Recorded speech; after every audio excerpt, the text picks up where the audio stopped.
தங்கள் மனம் கவரும் திரைக்கலைஞர்களின் வாழ்க்கை பயணத்தை தாங்கள் தொடர்ந்து காண உங்கள் நியூஸ் மிக்ஸ் டிவியை சப்ஸ்கிரைப் செய்து கொள்வதுடன் நிகழ்ச்சி பிடித்திருந்தால் லைக் என்ற பட்டன் மூலம் தங்கள் விருப்பத்தையும் மற்றவர்களும் அறிந்திட ஷேர் என்ற பட்டன் மூலம் பகிர வேண்டுகிறோம்.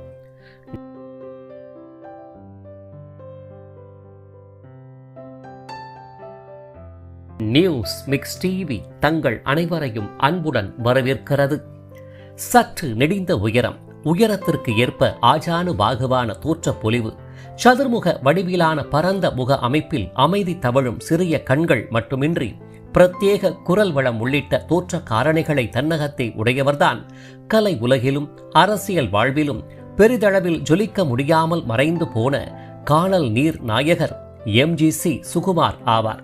திரை உலகின் குணச்சித்திர கலைஞர் மற்றும் தயாரிப்பாளருமான பெரியவர் எம்ஜி சக்கரபாணியின் பாச புதல்வர், மக்கள் திலகம் எம்ஜிஆரின் பேரன்பு மிக்க அண்ணன் மகன், நடிகர், தயாரிப்பாளர் மற்றும் இயக்குனர் என பன்முக திறன்களை தன்னுள் கொண்ட சிறப்பு நாயகர்.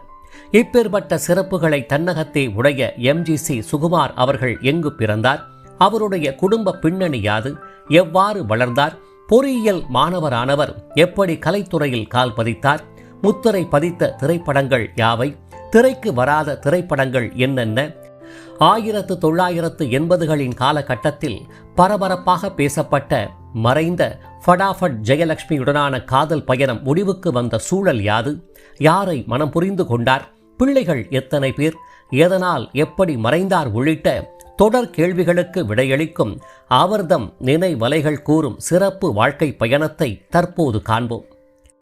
1948 ஆண்டு செப்டம்பர் மாதம் 18ஆம் தேதியன்று தமிழகத்தின் தலைநகராம் சென்னையில் எம்ஜி சக்கரபாணி மற்றும் மீனாட்சி குட்டி தம்பதியருக்கு 5வதாக பிறந்த செல்ல மகன்தான் நமது வாழ்க்கை பயண கலை உலக நினைவலைகள் நாயகர் மருதூர் கோபால மேனன் சக்கரபாணி சுகுமார் எனும் இயற்பெயருடைய எம்ஜிசி சுகுமார் ஆவார். இவருடன் சத்தியபாமா, லீலாவதி மற்றும் விஜயலட்சுமி என்ற 3 சகோதரிகளும், ராமமூர்த்தி, பிரபாகர், சந்திரன், ராஜேந்திரன், பாலு மற்றும் விஜயகுமார் எனும் 6 சகோதரர்களும் உடன் பிறந்தவர்கள் ஆவர். எம்ஜிசி சுகுமார் பற்றி அறியும் நேரத்தில் அவருடைய தந்தை எம்ஜி சக்கரபாணி பற்றி சற்று அறிந்து கொள்ளுதல் அவசியம் என்ற அடிப்படையில் சிறு குறிப்பை ஒன்றை பின்வருமாறு காண்போம். கேரள மாநிலம் பாலக்காட்டை அடுத்த வடவனூரை பூர்வீகமாக கொண்ட எம்ஜி சக்கரபாணியின் தந்தை மருதூர் கோபால மேனன் அவர்கள் பணிச்சூழல் காரணமாக இலங்கையின் கண்டி மாநகரில் இயங்கி வந்த மேஜிஸ்ட்ரேட் நீதிமன்றத்தின் வழக்கறிஞராக பணி செய்து வந்த வேளையில் போதிய வருமானமின்றி தவிப்பு, மூத்த பிள்ளைகளான எம்ஜி பாலகிருஷ்ணன் எனும் மகனும் எம்ஜி சுமித்ரா என்ற மகளும் தொடர்ந்து மரணம் போன்ற மன உளைச்சல்களால் கடுமையாக பாதிக்கப்பட்ட நிலையில் தனது நேசத்திற்குரிய மனைவி சத்தியபாமாவின் ஆலோசனையின் பேரில் சத்தியபாமா அவர்களின் சகோதரர் வேலு நாயர் வாழ்ந்து வந்த கும்பகோணத்தை நோக்கி மகன் எம்ஜி சக்கரபாணி, மகள் கமலாட்சி மற்றும் இலங்கை நாவல்பிட்டியில் வாழ்ந்தபோது பிறந்த 5வது செல்ல மகன் எம்ஜி ராமச்சந்திரன் ஆகியோரை அழைத்து கொண்டு பயணப்பட்டார். விதி வலியது என்பார்களே, அதனை மெய்ப்பிக்கும் வகையில் கும்பகோணத்தில் குடியேறிய சில மாதங்களிலேயே கோபால மேனன் மறைந்துவிட 3 பிள்ளைகளை வைத்துக்கொண்டு என்ன செய்வதென்று என புரியாமல் விக்கித்து போய் நின்றார் தாயார் சத்தியபாமா அவர்கள். இதையடுத்து கும்பகோணம் ஆணையடி பள்ளியில் சக்கரபாணி அவர்கள் 7ஆம் வகுப்பு படித்து வந்த நிலையில் அப்பள்ளியில் படித்து வந்த தனது தம்பி எம்ஜிஆர் அவர்கள் பள்ளி ஆண்டு விழா கலை நிகழ்ச்சியில் இடம்பெற்ற லவகுசா என்ற நாடகத்தில் லவனாக தோன்றி நடித்ததைக் கண்டு வியந்த நாடக குழுவின் பின்பாட்டு கலைஞர் நாராயண நாயர் அவர்கள் குடும்பத்தின் வறுமை சூழலை அறிந்தவராய் தாயார் சத்தியபாமா ஒப்புதலுடன் சக்கரபாணியையும் இணைத்து மதுரை ஒரிஜினல் பாய்ஸ் நாடக குழுவில் இணைத்து விட்டார். இதன் பேரில் பாலபாட் உள்ளிட்ட வேடங்களை ஏற்று எம்ஜிஆர் அவர்கள் நடிக்க, நாடக பணிகள் உள்ளிட்ட பொறுப்புகளை ஏற்று சில வேடங்களிலும் நடித்து வந்தார் அண்ணன் சக்கரபாணி அவர்கள். இதன் பின்னர் சகோதரர்கள் இருவரும் மேற்கண்ட நாடக குழுவில் பயணித்து வந்த நிலையில் அந்நாடக குழுவானது சென்னையை நோக்கி பயணப்பட்ட வேளையில் சென்னை வால்டாக்ஸ் ரோடு பகுதியில் குடும்பத்துடன் குடியேறினார் சக்கரபாணியானவர். இதனைத் தொடர்ந்து பொருளாதார நெருக்கடிகளால் நாடகக்குழு பாதிப்பு, உடன் பிறந்த தங்கை கமலாட்சி மறைவு உள்ளிட்ட தொடர் வேதனைகளால் நிலைகுலைந்து போன சக்கரபாணி அவர்கள் தம்பி எம்ஜிஆருடன் கிருஷ்ணன் நினைவு நாடக சபாவில் இணைந்து நடிக்க தொடங்கினார். இதையடுத்து உறையூர் மொஹைதீன் நாடக கம்பெனியில் சகோதரர்கள் இருவரும் பயணித்து வந்த நிலையில் சதி லீலாவதி என்ற திரைப்படத்தின் மூலம் இன்ஸ்பெக்டராக அறிமுகமானார் எம்ஜிஆர் அவர்கள். இதைப் போலவே இரு சகோதரர்கள் என்ற திரைப்படத்தின் வாயிலாக தம்பி எம்ஜிஆருடன் இணைந்து காவல்துறை அதிகாரி கதாபாத்திரத்தை ஏற்று தமிழ் திரை உலகில் அறிமுகமானார் சக்கரபாணி அவர்கள்.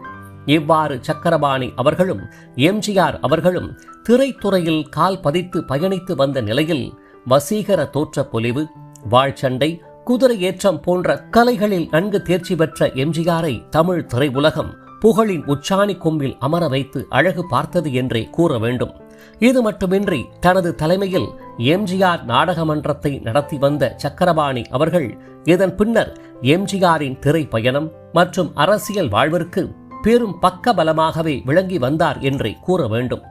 இவ்வாறு அண்ணன் தம்பி பாசத்திற்கு சிறந்த எடுத்துக்காட்டாக விளங்கிய இச்சகோதரர்களில் மூத்தவரான எம்ஜி சக்கரபாணி அவர்களின் 5வது மகன் எம்ஜிசி சுகுமார் அவர்கள் சிறுவயது முதலே துடிதுடிப்பும் பரபரப்பும் மிக்கவர் மட்டுமின்றி நகைச்சுவையாக பேசுவதிலும் வல்லவராவார். தனது பள்ளி படிப்பை மயிலாப்பூரில் உள்ள PS உயர்நிலை பள்ளியில் இனிதே தொடர்ந்து வந்தவர். கலை பின்புலமிக்க குடும்பத்தின் வாரிசு ஆகையால் அவருள்ளும் இயற்கையாகவே கலை ஞானம் நன்கு வெளிப்பட்டது மட்டுமின்றி அதற்கு வடிகாலாக பள்ளியில் நடைபெறும் கலை நிகழ்ச்சிகளில் பங்கேற்பதை என்றும் தவறவிடாத மாணவராகவே விளங்கி வந்தார் என்றும் கூற வேண்டும். இதன் பின்னர் பள்ளி படிப்பை வெற்றிகரமாக நிறைவு செய்தவர் ஆட்டோமொபைல் பொறியியல் படிப்பையும் சிறப்புடனேயே முடித்தார். இதன் பின்பு படிப்பிற்கேற்ற தொழிலா அல்லது கலைத்துறை பயணமா என்ற கேள்வி சுகுமார் அவர்களுள் எழுந்தபோது அதற்கான பதில் தந்தை எம்ஜி சக்கரபாணி வடிவிலேயே வந்து சேர்ந்தது.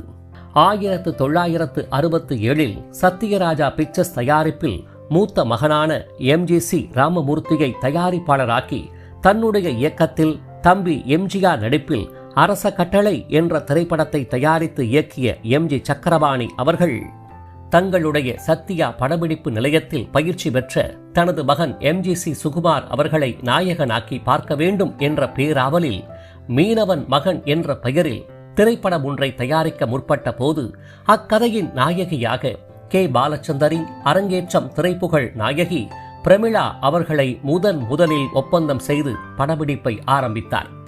ஆனால் ஏனோ தெரியவில்லை, இத்திரைப்படம் இறுதி வரை முழுமை பெறாமலேயே நின்று போனது.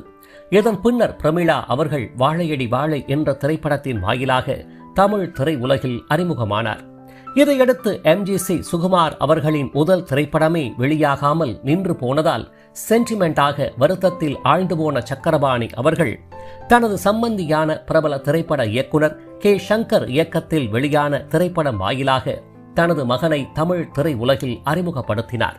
இதன் பேரில் 1978 தேவகுமாரி பிலிம்ஸ் தயாரிப்பில் கே சங்கர் இயக்கத்தில் RK சண்முகம் கதை வசனத்தில் வெளியான குங்குமம் கதை சொல்கிறது என்ற திரைப்படத்தின் மூலம் ஃபடாஃபட் ஜெயலட்சுமி, பத்மபிரியா, ஹேமா சௌத்ரி என அவ்வேளைய ஹீரோயின்களுடன் இணைந்து நடித்து தமிழக ரசிகர்களுக்கு அறிமுகமானார் எம்ஜிசி சுகுமார் அவர்கள்.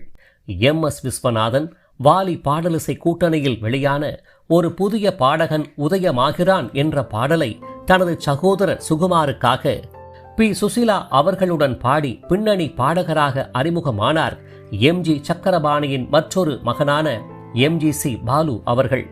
குங்குமம் கதை சொல்கிறது என்ற திரைப்படம் எதிர்பார்த்த வெற்றியை பெறாமல் சுகுமார் அவர்களின் திரை உலக பிரவேசத்திற்கு ஒரு கேள்விக்குறியாகவே மாறி போனது என்றே கூற வேண்டும்.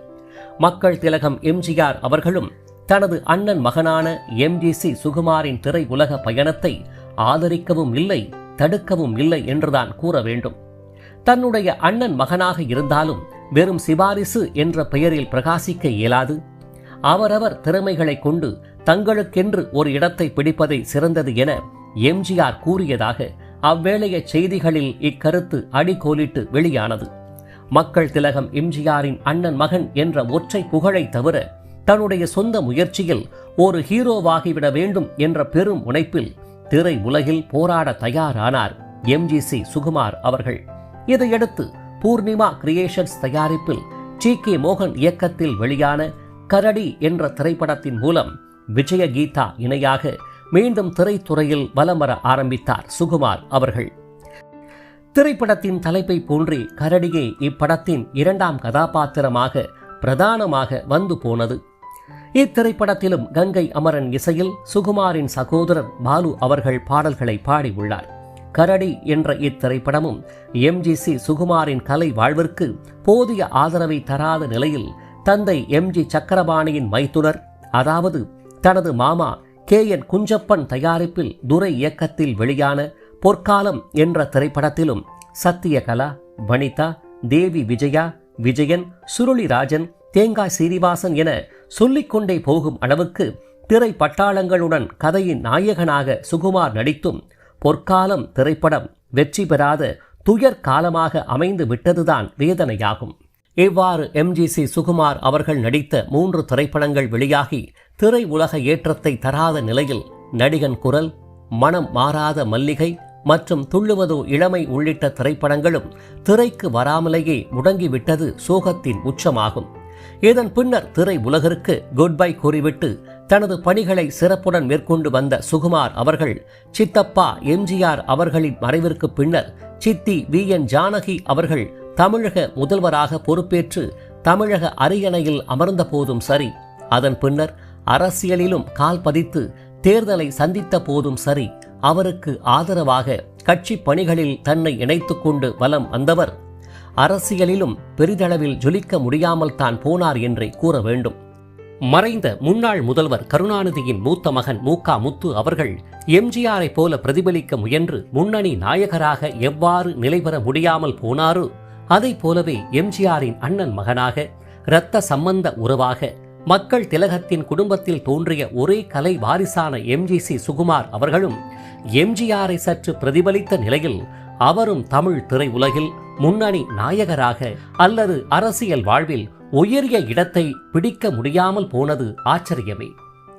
இவ்வாறு கலை உலகிலும் அரசியலிலும் காணல் நீராகி போன சுகுமார் அவர்கள் காதல் வாழ்விலும் தோற்றுப்போனது வருத்தமே.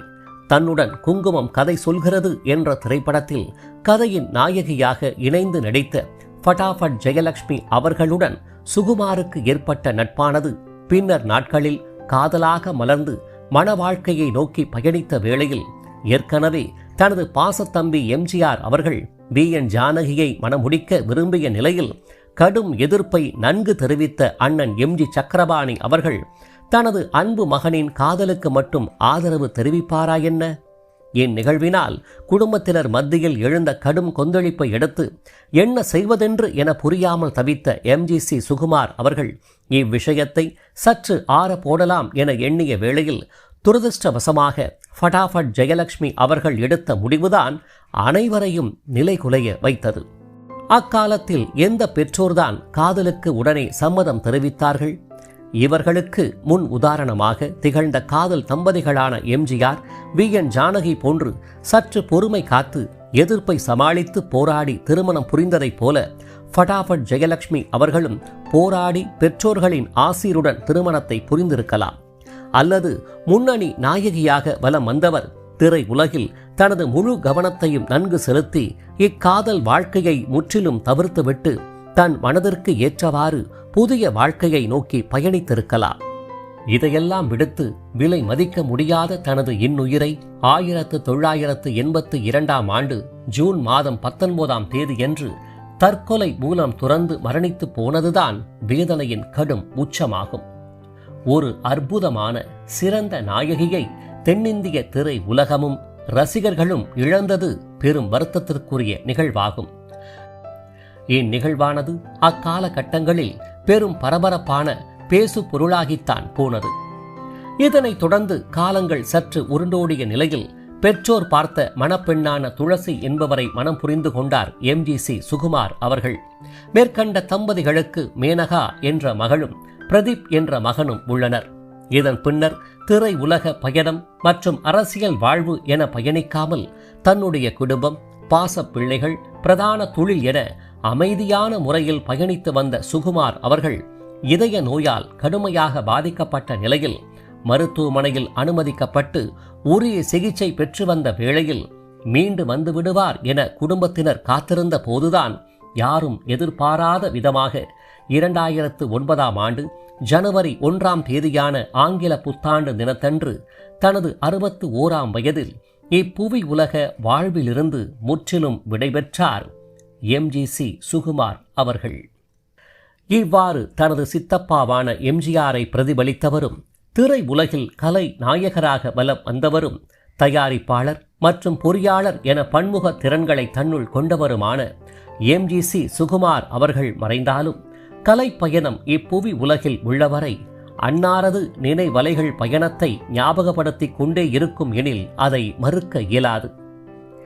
இவரை போன்ற கலை உலக வாரிசு நாயகர்களான தமிழ் திரை உலகின் பழம்பெரும் முன்னாள் சூப்பர் ஸ்டார் PU சின்னப்பாவின் அன்பு மகனும் கோயில் புறா திரைப்படத்தின் கதை நாயகரும் காலத்தின் சுழற்சியால் வில்லன் மற்றும் குணச்சித்திர கதாபாத்திரங்களை ஏற்று நடித்தவரும் திரை உலகில் அங்கீகாரமின்றி போனவருமான PUC ராஜா பகதூர் அவர்களின் வாழ்க்கை பயணத்தை மேலே தோன்றும் இணைப்பின் மூலமாகவும் மறைந்த முன்னாள் முதல்வர் கருணாநிதியின் மூத்த மகனும் எம்ஜிஆரை போல பிரதிபலித்து கலை உலகில் ஜொலிக்க முடியாமல் வீழ்ந்து போன கானல் நீர் நாயகரும் பின்னணி பாடகரும் திரை உலகில் மின்னாமல் போன கலை நாயகருமான திரு மு.க. முத்து அவர்களின் வாழ்க்கை பயணத்தை மேலே தோன்றும் இணைப்பின் மூலமாகவும் நடிகர் திலகம் சிவாஜி கணேசனின் மூத்த புதல்வரும் பிரபுவின் பாச அண்ணனும் அறுவடை நாள் திரைப்படத்தின் மூலம் தமிழ் திரை உலகில் கால் பதித்தவரும் பிரபல நடிகர்களின் தந்தையும் ஹிட் திரைப்படங்களின் தயாரிப்பாளருமான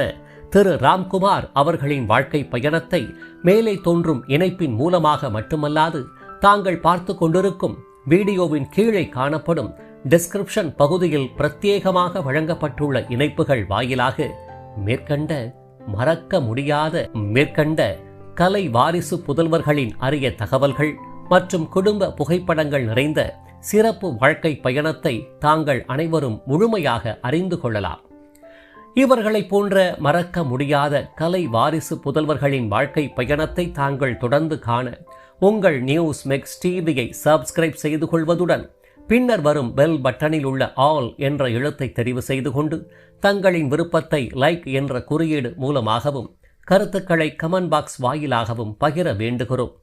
காத்திருங்கள் மற்றும் ஒரு வாழ்க்கை பயணத்திற்கு. அதுவரை இணைந்திருங்கள் உங்கள் நியூஸ் மிக்ஸ் டிவியுடன். நன்றி.